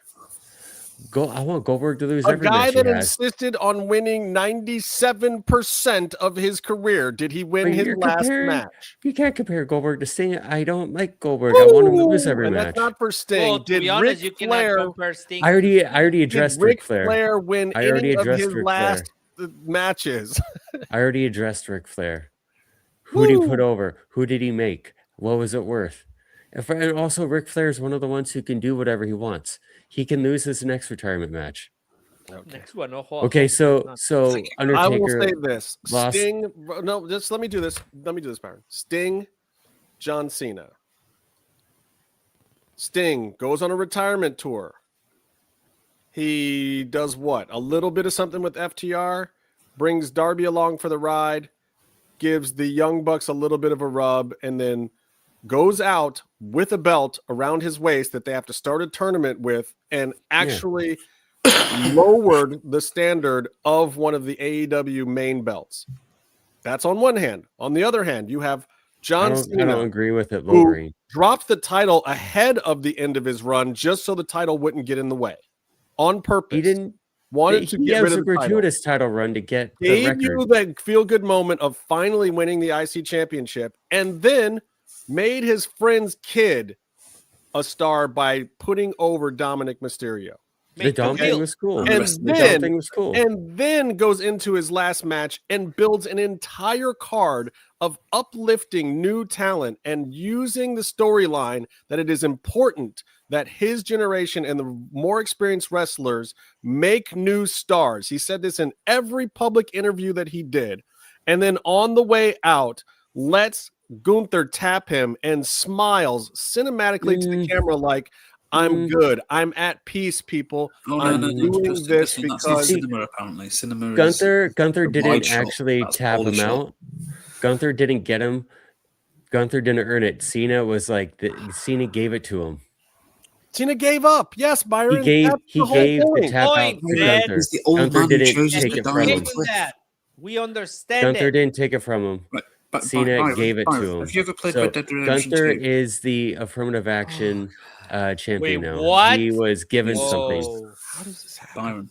Byron, have you ever played Red Dead Redemption? By the way, look at first of all, Cena Byron is great. Cena's super smart. He's great, and all the press that he was doing. Thanks, Goatsy Goatsy. All the agrees with press. him.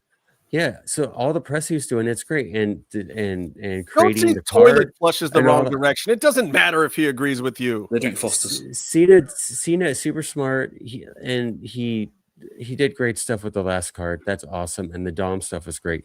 But you cannot tell me that Cena's last year was in any way as much fun as Sting's years in AEW.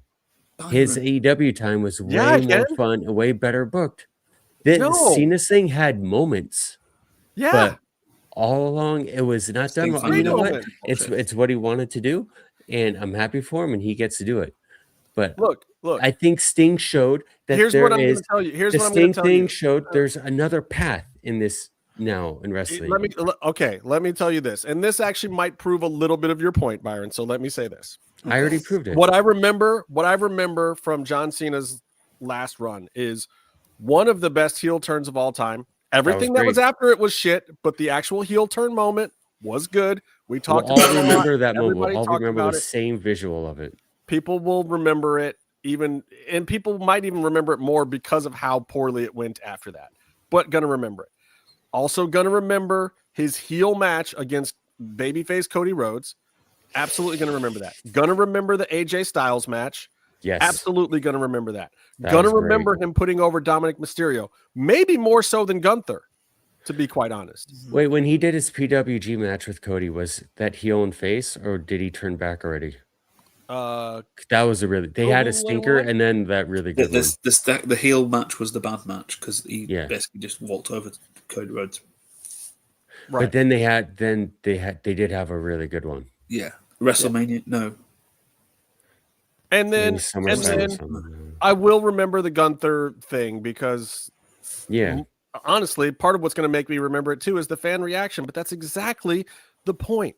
He made people care. People are talking about it for a week past the event. You know how much wrestling is just throwaway these days? That is just like incidental entertainment that comes and goes so fast. Anything that resonates for more than a week or week and a half or two in wrestling is huge at this point. There's so much wrestling on TV. Okay. Do you know what I remember about Sting's last run? I remember that weird warehouse. Let me say it. The things I remember are that weird warehouse match with Brian Cage, and I can't even remember everything that happened in that match. That was a great match. I remember him debuting with the snow coming down and coming out with the baseball bat. And then I remember Darby Allin going through the glass, and that's all I remember. That's all I remember. That's literally all I remember from Sting's entire tour. I was at 6 of the matches on that tour. If I had been at 6 of the matches on John Cena's last tour, I would feel like I hit the fucking lottery. Oh, come on, man. Seriously? The match with Dominic. Oh, come on! You're just trying to make a. If I had seen any of those matches, the people are paying $4,000 or $5,000 a ticket for that. I paid $40 for one of those tickets to see one of Sting's last 5 matches. You got to remember, Byron was arguing that Maria May and Stony Storm had a more cinematic ending to their feud. They did. It was literally a Hollywood ending gimmick. The build-up might have been, and all the other bits that they shot screens of, but the actual last bit was a wide shot. They kept on cutting. They had the bird's eye over them it's whatever. You didn't even watch the match or the whole program. So whatever, it was still good. Yeah, but that's the whole point, Byron. The whole point was. I was also making the point that match was the fitting end to the end of Mariah May's career. I won't say it was all good. What the hell has she been up to since then? I didn't like Cena standing in the ring and watching the video package. Why didn't he do handing him the belts thing felt okay, but it was a little. The worst thing was Cody Rhodes. I think they could have handed him a mic and. That's what they should have done. Oh, crispy chicken sandwich. I'm going to eat one of those next week. Anyway, I'm just saying the Cena thing was fine because it's what he wanted to do. But my big point is you can do it other ways. You can still pay it forward other ways. Is Walter still going to be cool a year from now? Or is he going to be teaming with Baron Corbin and MLW? We don't know. We'll find out. I hope that he's a monster, like a world beater still. But we won't know until a year from now. Okay. You can do it other ways, but he might be a scene. Can I say a few things about? I mean, is it better that Angle got to put over Baron Corbin? By the way, no shade on him. I made this point last week, and we move on from that. Yeah, I'm just saying. No, it's a point. Like Ric Flair lost. Is he? It was a try. Shawn Michaels. Execution is everything. There could have been something else that would have been just as effective. Did Baron Corbin got the crazy heat the next day on but like this? Like Gunther couldn't even he didn't even say anything. Went home. And Gunther's promo on Monday was pure genius. It was good. Let me say this about Gunther. Okay, let's look at the guy. He is right now a top heel who does none of the dirty heel stuff. This is a guy who wipes his feet before he goes in the ring. This is a guy whose heel promos are telling people that he wants to protect the integrity of professional wrestling and doesn't like bullshit-ass sports entertainment. Somehow, what he has done is a complete throwback to just being a menacing European. That's the heel gimmick. That's amazing because it's part of what we need in wrestling so bad. We have to pull back some of the crazy, over-the-top, ridiculous gimmick shit and get back to the core of some of this stuff where Gunther is just a bad guy because he's mean. He's tough. It was interesting to hear on WWE TV the sentence "Pro wrestling has beaten sports entertainment." That's the whole point. Yeah. And he's Ivan Drago. Because when you think about Drago, yeah, Drago cheated because he was using performance enhancement. But literally, Ivan Drago. The whole point of Ivan Drago was that he cared about the sport. Played Russian. That's what he wanted to win so bad that he was willing to go the extra mile. But it was because the other people he wanted the glory of the sport. It was the other people who were training him who were doing the cheating, who put the stuff in him. But I mean, they even took El Grande Americano away from him. Or I'm sorry, did I just blow that? Did I just give away somebody's? Yeah, you did. I'm sorry. Fuck. So sorry. Anyway, they even took away his stable, which is great. Like I thought and I liked those guys with him. I like the whole Imperium thing. I like the whole hands behind the back thing and the whole thing. The old music. Yeah, the old music is much better. You like the old music? It sounds exactly like Mercedes music. I don't like the fact that every time he comes out, I think Mercedes is coming out. Right, but she copied that, did she? So that's just but he wasn't using it when she did it. No. I don't like them both having the same thing, but that's just me. And I like they should add this one's not as menacing. It's not like Jolsey music. So it was like father in German. Father in German. No, is that a bad thing to say? Is that a bad thing? Yeah, yeah. My question. General. Anyway, I just don't. At the end of the day, I think the moral of the story is I just don't like Byron. Yeah. Everyone I know thinks you're wrong. Everyone you know yourself. I was with Casey. I was with Casey watching a Christmas parade during whatever Cena was doing. Casey said he liked you. And we both, Casey was texting Justin pictures of Sting because he disagreed with Justin so much. I'm talking to our good friend. He goes by the name Bear. And he's like, I had to send Justin a text and set him straight. You've been texting Bear? What is that guy thinking? No, I'm DMing a Bear. DMing a Bear. Byron Bear texting. Who knows Justin? Right. Byron's having his bear text me. Just everybody's following this, right? Byron is having his bear text me. Yes, okay. we got that part. Him first. You knew him first. Can I show the bear pictures? Yeah. I don't know if I can. I don't think it's that kind of show, brother. I think we'll save those for MMMshow after dark. I can't believe I worked with him for a whole anyway. I worked with him for a whole month, and I joke around and mess with him during the shoots, and we had no idea that we knew you. We both knew you. Yes. Shout out to Jeff Bear Brannon. He's he's an audio guy that worked with me for a long time on Food Paradise. Yeah. He already sounds like a better person than Byron, so he's great. He's great. I love him, and the fact that he's friends with you or considers himself a friend of you just makes him less of a friend of mine. That works for me, brother. All right. Also, your stay calm and stay in the mix. That doesn't work. Does it work when I do it? You don't know. No. It's Meefloaf's right. The word is gravitas. I thought you said comatose. The password is gravitas.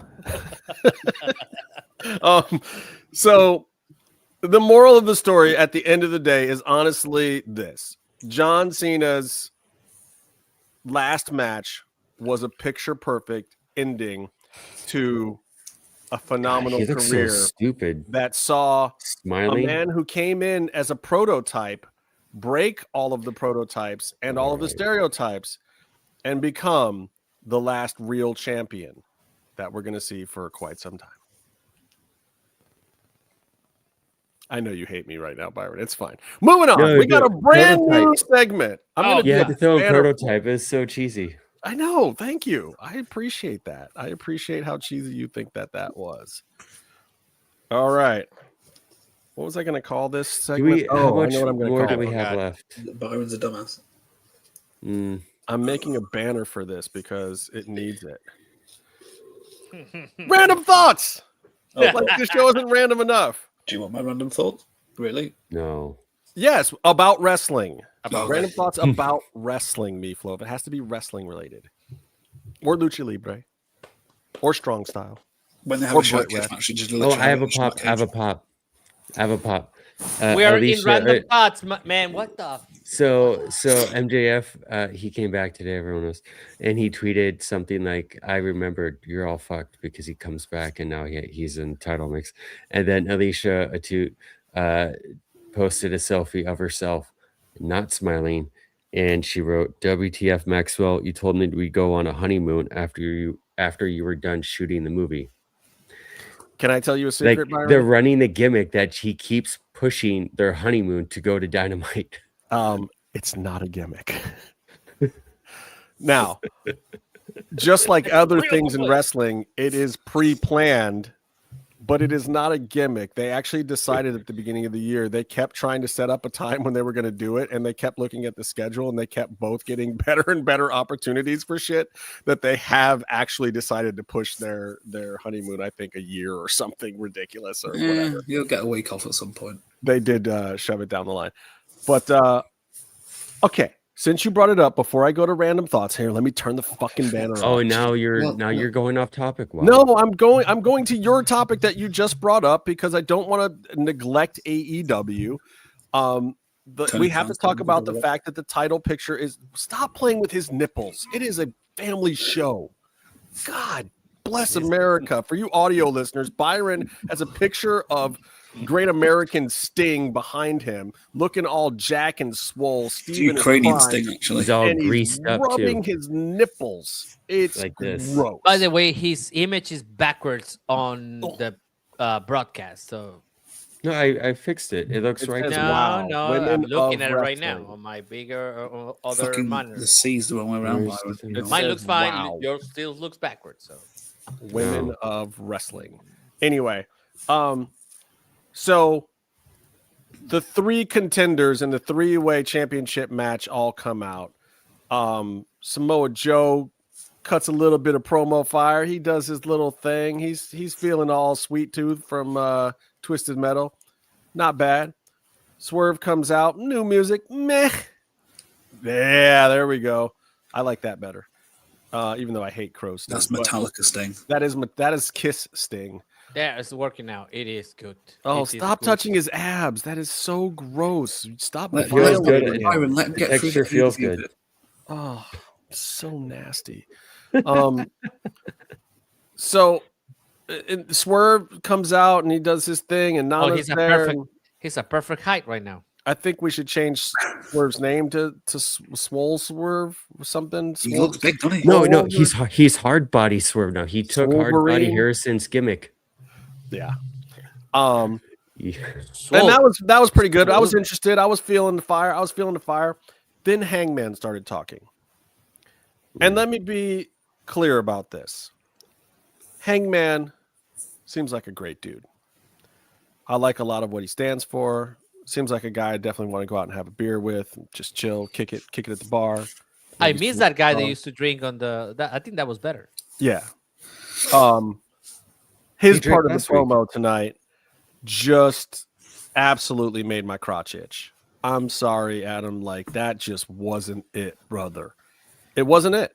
I don't know what we need to do with Hangman at this point, but the frothing at the mouth, rabbit horse thing that he's doing just doesn't work, in my opinion. And oh my God, when MJ, and maybe this was intentional, because I'm just thinking, Jesus Christ, I was actually interested in this thing for a hot second, and then Hangman opened his mouth and kind of just made it, I wasn't disinterested in it, but it made it more meh. But then when MJF's music hit, I was like, good Lord, that is the best timing ever. And now, heel, face, whatever, don't care. Don't care if MJF even wins, but I want to see MJF in the title picture. I want him in this mix because his take on all this shit, and some of his lines tonight didn't fly. Some of them weren't great. You know, some of his shtick is a little old too. But we got the four guys that are the new kind of heir apparents, all of them. These are the real pillars of AEW, not whatever we were talking about as pillars before. It's these four guys. And they all came out and did their quintessential thing tonight. My problem with that, however, is of their four quintessential things, the Hangman one is the one that isn't really doing much for me. That's it. That's my whole opinion. I like Hangman a lot, but I think MJF, I agree that he needed to come out, and I think they wouldn't have booked the three-way if they didn't have this, because they already did this three-way for the belt with them. And that's all I could really think about while they were talking. Like, how are we going to do the math? They're going to fight each other. They're going to fight Joe. Like, they did the dance already. And then when MJF came out, it's like, okay, this is what they're trying to do. This is the interesting. No, it did. A lot of the picture became clear. And I agree. And I'll actually give Tony Khan big props that this was, I'm pretty sure, always the plan. They've known MJF's schedule. We as the public don't know his schedule because all the movie stuff is NDA too. I don't think other people at AEW necessarily know outside of Tony Khan, but they had to negotiate these things with Tony. So clearly they have a schedule and a plan for MJF. It makes the Samoa Joe kind of coming back into the mix thing make more sense because he was also gone doing Twisted Metal, and I believe he's about to go and do season 3. Not to spoil the fact that Joe's not going to hold this belt for 3 or 4 years, guys. He's got another season of Twisted Metal to film. No, the guy sweats when he walks to the ring. He can't hold the belt forever. You're saying the belt No becomes offense. slippery? Is that what you're saying? No, well, I was going I'm to say just he's asking. getting older and out of shape, but I think I would get less beat Jesus up if Christ, I just man, said it was you slippery. body shaming of all people. Oh wow. No, it's slippery. Anyway, Joe is an awesome champ. back onto Justin's new thing because AEW is like boring. Come on. No, He's- actually, the I whole- just gotta say, the I do have a whole- pop. Hold on, I The do whole have a show pop. is you have a pop? We're in random Bandido. thoughts. Bandido versus Ricochet. Yeah. That's all. I'm looking forward to that match. Just Bandido. How would he get Wrestler of the Year? Yo Oh, también. how he does? Yeah, he. Who did they give it to? Adam Page. Is it gonna be like? Is it gonna be like Christmas Eve? That's gonna be a fun show. Probably watching on delay, but Did they do that? yes. They gave Adam Page the Wrestler of hope the he Year. gets it. Is that for the ring thing? No. Did anybody check on Justin's Yes. orders? Yes, it's for the ring. Right? It's for the ring. For the ring Yes. thing, yeah. Yes. Did anybody also- check? Did I also anybody wanna- check on Justin's see who ordered the ring? Anyways, He's wanna- not saying I also Justin, wanna- Jostins, like the guys who do the class rings. Jostins. Justin. I want to give a pop to the Acclaim storyline, but I just wish it was on the main show. It's like fun little videos they do on the Twitter where they're trying to get them to be friends It's again. not even on the B show. It's on fucking social media. Yeah, Time and all Warp. the stuff is hilarious. Even the stuff when they didn't like each other and they're doing interviews, walking to their cars after My the show. kids are furious. That was Every fun. time they turn on Dynamite, they're like, "Where's the Acclaimed?" People love and- the Acclaimed. Yeah, like my daughter loves Anthony Bowens. My son loves Max Caster. Loved them as the Acclaim. Liked them doing the whole Oh, thing. I was the Billy Gunn fan. Like it was like that was Yeah. our team. We loved the Acclaim, and I get it. Like yeah, gimmicks move on. Everybody's got to do something else every now and then. But like also just bring it back now. Just like let it just. Or let them do the next evolution. Yeah. Also, of it. but you move on to another gimmick when it's good. I don't know what Maskcaster was doing. It was like, Oh, I love he's what the Max best is wrestler doing. alive. That shit I was got funny. a World Genius record, whatever, bro. I love that I he like had one the of those in my house. trademark. He had the paper that proved that made people Who have walked to around say with it. Yeah, and then like after the matches, they would give him a walkie-talkie interview, and he'd be like, "Blah blah blah, Bowens sucks. Yeah. I'm the best wrestler." And then he'd like turn around and like look, be like, "Where's my car? Where are my keys?" He'd be like lost in a parking lot. One time he jumped a fence, and then he realized you could kind of tell, oh, there isn't a door to get back when they're done shooting.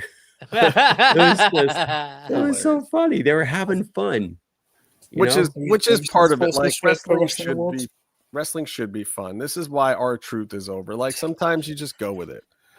You know, sometimes you take the baddest man on the planet, Ron Simmons, and you just give him the line, "Damn," and it works. And stop touching his abs, you pervert. Fine, I'm going to the new segment, Byron.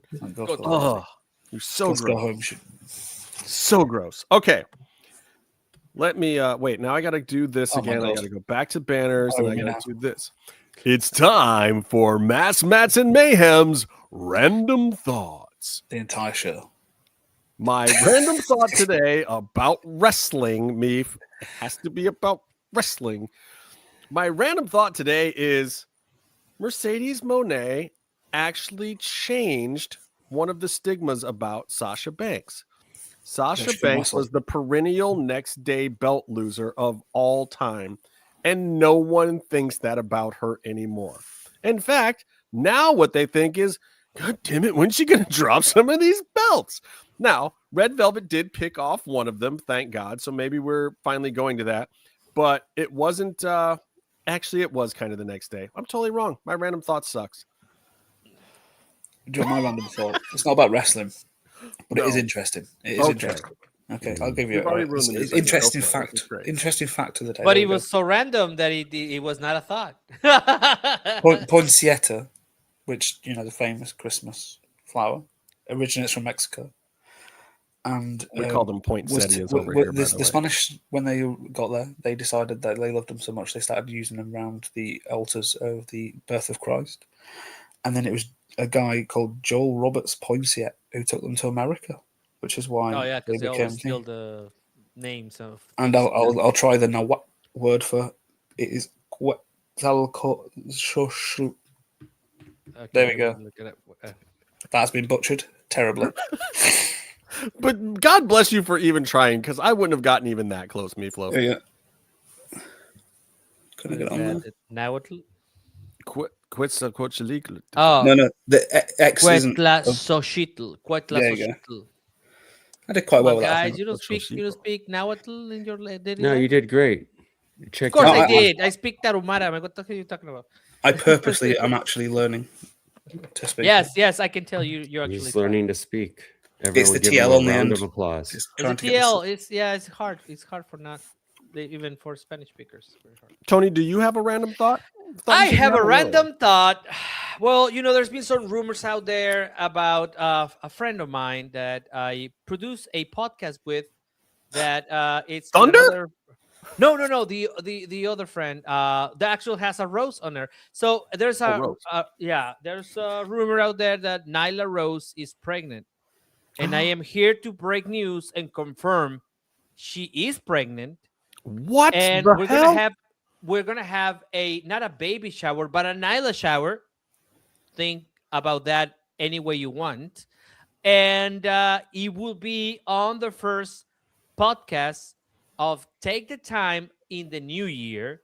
We're gonna have a Nyla shower for Nyla Rose pregnancy. We're saying Nyla is taking a shower, baby. That's what's happening. Well, you gotta go and see what a Nyla shower is. Coming up soon. Next. Is that a euphemism? A Nyla shower? Probably. I don't know. Maybe I just make something new. Can I just come into that chat and just be like, I'm gonna annihilate you? Ooh. No, that's not good. That doesn't work. I got nauseous there. Yes, so tune in into Take the Time. Well, there's gonna be a new show on Christmas Day, but the next week after we'll have a Nyla shower to bring in the new year and apparently a baby. So you'll watch it, hear it. Did Mark Henry come up with this segment? Asking for a friend. We'll see. We'll see. Thoughts, Hence will be birthed and New Year's will come. Byron, I have a random thought. Be a stretch for you, but do you have a random thought? I have a random thought. I saw someone on the internet say that no one wanted to work with Athena, and now here she is in a big match on Dynamite. Wow, someone looks really dumb now, don't they? This is him just trying to prove his point about John Cena. No, it's fine. I'll eat it. I'll eat this one. I'm an asshole. Athena fucking hates me. Shane Taylor wants to fucking kill me. Byron wants to bring it back up, so his buddy gets murdered on. I like to see people mad at you. Great. No, let's just make a snuff film. Let's have black wrestlers coming to kill the only black wrestling fan. You know what to do now. Tony, you can now clip lots of Byron's quotes together, possibly one about affirmative action, and we can make people mad at Byron quite easily. I apologize. No one would believe mean to say she was stuck in ROH. I meant to say that I want to see her in these kind of spots on Dynamite, and they did it. So see, they listen. Byron. This is probably booked way ahead of time. Even if he has to hurt. And probably Justin will get hurt a little. Justin had in a couple of weeks. Take a stand. Sometimes you have to take a stand, Byron, and you'll get stuff done. Just like Mick Foley. Really, though? Come on, man. Or John Cena, because he quit the industry because of his... he no longer wants to be associated with WWE. John Cena retired because of what you said about Athena in Ring of Honor. Oh, my God. Oh, my God. That's what he told me on the show, right? That was he called you the other day. I stopped watching. He told me he didn't call me. We were in the same room. Oh, you were in the same room, guys. Yeah. Have I talked about Masked Mania? Masked Republic is doing these shows with Most Arts versus Most Piratas. Random. Have I talked to you guys about this? This is the best. This is going to help them out so much to do this right now. At the end of the show. We can clip it, Byron. Right when Meef is talking about I'm still going to do it. People are going to have to look at the announcement that I just made. So, yeah. The Piratas versus the Los Parks, the Parks. I'm down with that. That'd be dope. It'll be fun. Hey, how about this? Props to Arn Anderson, LA Park. A lot of great Lucha Libre. Let me just say this, Byron. Let me just say this, please. It's a mention. We're in random Masked Mania, the tour, the 2026 tour kickoff. January 24th in Laredo, Texas. Okay, at the same Auto Arena. Then they got January 25th over in San Antonio. I might go to that one. Boeing Center at Techport. Then January 31st in Loveland, Colorado at the Blue Arena. And then February 1st, Denver, Colorado, the Mission Ballroom. Tickets and info are available at maskedmania.com, sponsored by Masked Republic. And one thing I will say about Kev and the guys at Masked Republic, they over-deliver. And like their events, Expo Lucha, like the price range on that for what you got was insane. It was expensive relative terms, but at the same time, what you paid for what you got included in the ticket and your passes were absolutely crazy. And nowhere else on earth does anything like they do. Yeah, I mean, and this looks like a good show, you know, and shout out to Klein Rock. He's got some personal stuff going on at home, and I know that he's got his hands full, but the dude is a mensch. Like the stuff that he does in his personal life, and he's also got a shoot job too. And then at the same time, like he's helping luchadors get visas. He's out there making luchador themed horror movies now. Him and Ruben. Ruben is really part of the mastermind behind this tour, and like really trying to bring Lucha Libre in a touring fashion to the indies, the indie scene in America. Like there's Lucha Libre shows like, you know, a guest that we're going to have coming up in the near future, Alvaro Riojas, is going to stop by soon. And he does some Lucha Libre shows, and, you know, he puts some other indie wrestlers and stuff on his shows, but like he represents, and Ruben is out there representing too. And Masked Republic is always doing their part to keep Lucha Libre alive here on this side of the border. They're helping bring these guys over here so we can see them. They're helping them merchandising deals and helping them negotiate their contracts with various promotions. And like, let's put it this way. If it wasn't for them, there wouldn't have been a Lucha Underground. If it wasn't for them, Red Phoenix and Pentagon probably not getting out of where they're at. And I'm here to tell you, Triple A deal. They kept Mr. Iguana fed long enough to be the star that he is right now. He would not be here if it weren't for Masked Republic. He would have starved and been an accountant somewhere in a warehouse. Like, you know, Penta and Mr. Iguana would not have been at Bad Bunny's concert in Mexico City this past weekend. Somebody missed work for that. Anyway, Penta also just got pulled off of that AAA card officially, that his shoulder is not going to be healed. Wow, and, they got a terrible fucking replacement for him. I can't believe that they're just going to throw this little short guy in there. What's his name? No, Rey Mysterio Jr. is replacing Penta on the card because that's terrible. Like I've heard good things about that guy. I mean, it's like you wanna make fans happy that are upset they're not gonna get Penta on the card. I think they found a suitable replacement. Yeah, that's gonna be fun. I was thinking of going to Guadalajara just to watch that. What? So you understand the concept? Like we do an outline of the show, then we talk about the things that are on the outline, so that then the fans know that we're gonna like discuss certain topics and we're gonna get certain things, and then we're gonna clip them out of the show, and then we're gonna put them on social media, and then they're gonna go viral, and then people are gonna enjoy stuff, and then more people are gonna come. Like you understand the whole concept of what we're doing, right? I understand the Hey, calm